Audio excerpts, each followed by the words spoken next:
Primero que nada, quiero hacerte una pregunta por una nota que vos escribiste en la cual mencionás que el DNU perjudica los intereses de grupos nacionales consolidados, pero también se les otorga beneficios. Te pido que nos expliques un poco de qué se trata esta frase. Bueno, el DNU tiene, en lo que refiere a comunicación, algunos artículos que permiten que Claro, la empresa mexicana de Carlos Slim, pueda ingresar en el segmento de la televisión satelital, algo que hoy no puede hacer, pero que cuando entra en vigencia el DNU sí va a poder hacer. Eh, Porque cambia la clasificación del tipo de servicio, que es la televisión satelital, que hoy solo en la Argentina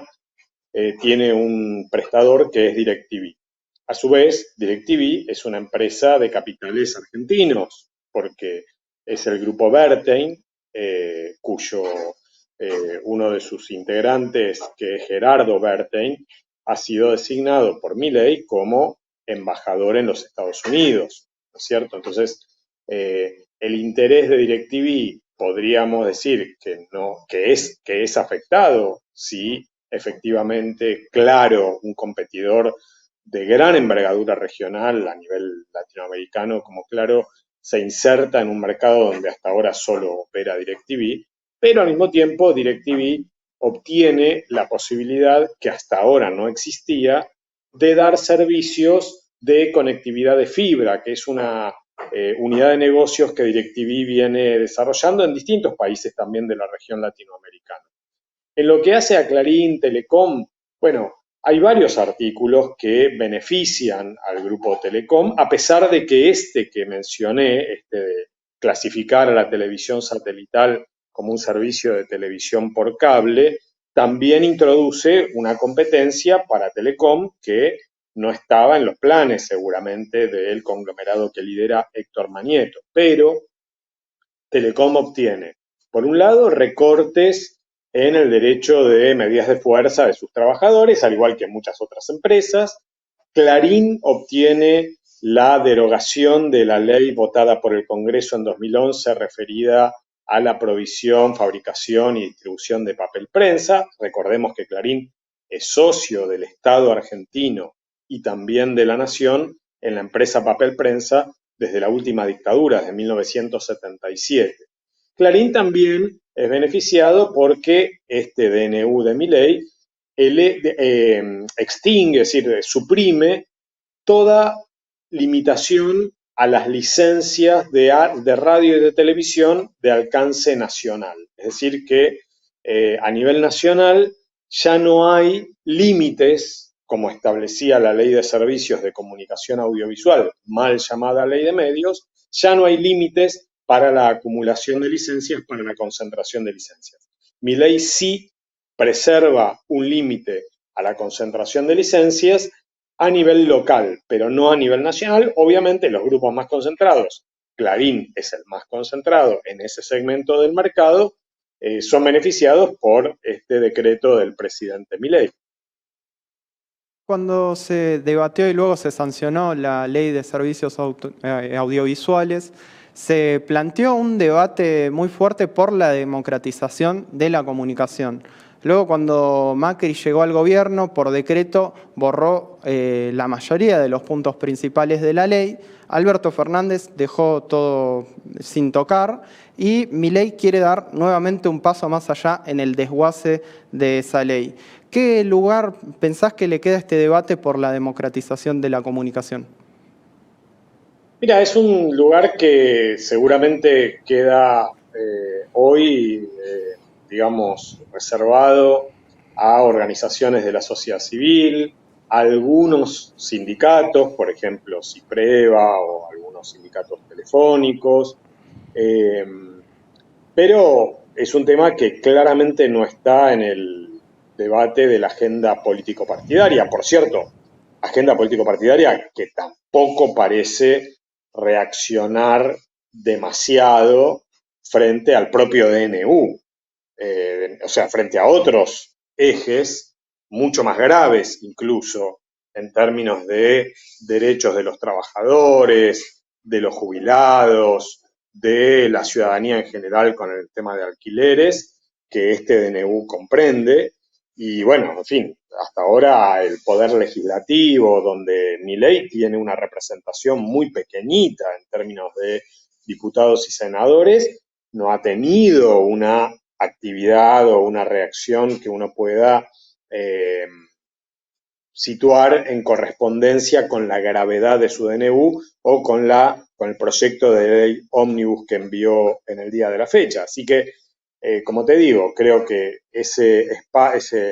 debate, esa discusión, que es una discusión que refiere a la naturaleza misma de la convivencia democrática que nosotros tenemos como sociedad, es una discusión que, como ha ocurrido también en otros periodos históricos, antes de 2008, este era un tema reservado a estos espacios que te digo, o sea, había organizaciones de la sociedad civil que estaban involucradas, había algunas organizaciones sindicales involucradas,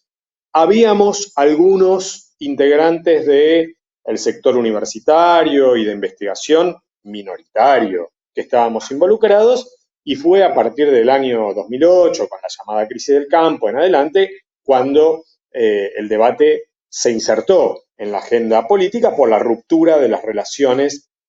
que habían mantenido el kirchnerismo y Clarín hasta ese momento. Hay otra cuestión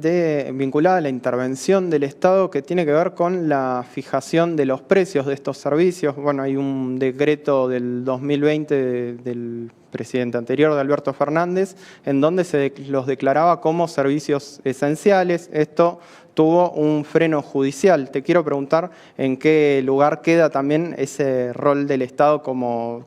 fijador o al menos como quien regula los precios. Bueno, está claro que la posición de Milei, que además comparte en este caso no solo el espacio que él lidera, la Libertad Avanza, sino también el PRO, Propuesta Republicana, y algunos socios electorales de Propuesta Republicana, es una posición que está en las antípodas de la regulación de precios en general en la economía y en particular en estos servicios. Lo curioso de este DNU de Milei es que no deroga el DNU 690 al que vos te referías del expresidente Alberto Fernández. Al revés, te diría, este DNU de Milei, irónicamente, rescata la clasificación de los servicios de telecomunicaciones y TIC como servicios esenciales, y lo cito literalmente, textualmente el DNU de Milei dice que son servicios esenciales, pero, digamos, las vueltas este es un problema que tiene gobernar por decreto, lo que voy a decir a continuación, ya no clasifica a estos servicios como servicios esenciales para regular abusos en la fijación de precios, para garantizar el acceso masivo a los mismos, dado que son esenciales, sino que los clasifica como esenciales para limitar el derecho de huelga, para limitar conflictos que los trabajadores de telecomunicaciones y TIC eventualmente puedan realizar, y para cercenar ese derecho, que es un derecho constitucional, es que Milei los clasifica como servicios esenciales. O sea, fíjate que hay, digamos, una utilización perversa, vamos a llamarle, de la categoría servicio esencial en este DNU que firma Milei, pero efectivamente, si la pregunta era en qué queda la intención de regular precios, bueno, ya en principio fue esto frenado por el Poder Judicial, por jueces que fueron muy solícitos con las demandas cercanas al Grupo Clarín y de otros grandes grupos como Telefónica o como Cabace, digamos, que representa un arco más amplio y diverso de operadores, pero todos ellos presentaron demandas contra ese DNU de Fernández y fue detenido por el Poder Judicial. Bien, Martín, me parece interesante cómo finalizás tu respuesta, porque te quería preguntar justamente en qué lugar quedan también o qué dice el DNU respecto a los derechos de los trabajadores y trabajadoras, y también como contracara, como vos describías, cómo son beneficiadas las empresas del sector, que son las grandes son pocas y que quedan sin limitación para las licencias, como describías al principio de esta entrevista. Sí, efectivamente. podemos decir, sin temor a equivocarnos, que es un DNU hecho a la medida de los grandes, en lo que respecta a temas de comunicaciones, ¿no? A la medida de los grandes operadores de telecomunicaciones y TIC, o sea, de un puñado. Este es un sector que tiene que tiene miles de prestadores. Algunos son empresas, otros son cooperativas, ni siquiera tienen fines de lucro, pero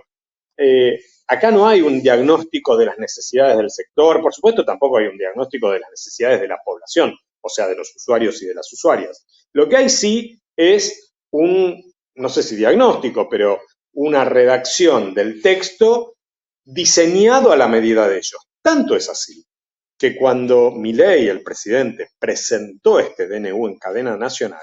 mencionó en un hecho inédito, que yo no recuerdo que haya sucedido en la historia, por lo menos desde el 83 y hasta ahora, a Starlink, es decir, a la empresa de Elon Musk de servicios de conectividad satelital, satélites de órbita baja, lo mencionó como como un beneficiario, porque efectivamente este DNU y también este proyecto de ley ómnibus que envió al Congreso hoy Milei, tienen artículos escritos para Starlink, para Elon Musk. Eso, bueno, es una regulación a medida que está lejos del concepto desregulación que usa, y yo creo que es mucho más apropiado considerarlo como una re-regulación estatal a favor de los actores más concentrados. Martín, clarísimo. Y ahora, para finalizar, también me das el pie a la última pregunta, que es, ¿por qué pensás que se hizo con tanto apuro, ¿no? ¿Por qué se saca en un decreto de necesidad y urgencia estas modificaciones? Bien, acá hay un propósito que los propios integrantes del elenco gubernamental plantean, que es la necesidad de dar una señal de cambio de régimen. Yo creo que en eso considero que es correcto considerarlo así, o sea, considerar que esa es su intención. O sea, no busco por abajo de lo que ellos declaran. Ellos quieren hacer un cambio de régimen. Es un cambio de régimen de distribución de recursos que tiene la sociedad argentina, distribución que ya es problemática para la mayoría de las argentinas y de los argentinos, que sufre la pobreza, que sufre la inflación, por cierto, pero que esto acelera y desactiva incluso el fundamento legal de la queja por el estado presente de las cosas. Con el DNU, que cercena derechos laborales, por ejemplo, y de derecho de huelga, de protesta, y con esta ley ómnibus que acaba de mandar Milei al Congreso, lo que ya quita no solo es el derecho de, por ejemplo, gozar de una jubilación o de tener servicios públicos, sino que quita el derecho a protestar porque te quiten los derechos. Este cambio de régimen en la historia argentina solo había sucedido con este nivel de profundidad que plantea Milei. Veremos si la sociedad argentina, si su representación política y sindical no ofrece resistencia, pero este nivel de intervención estatal para cambiar el régimen solo había ocurrido en la Argentina con dictaduras militares. Es muy novedoso, muy osado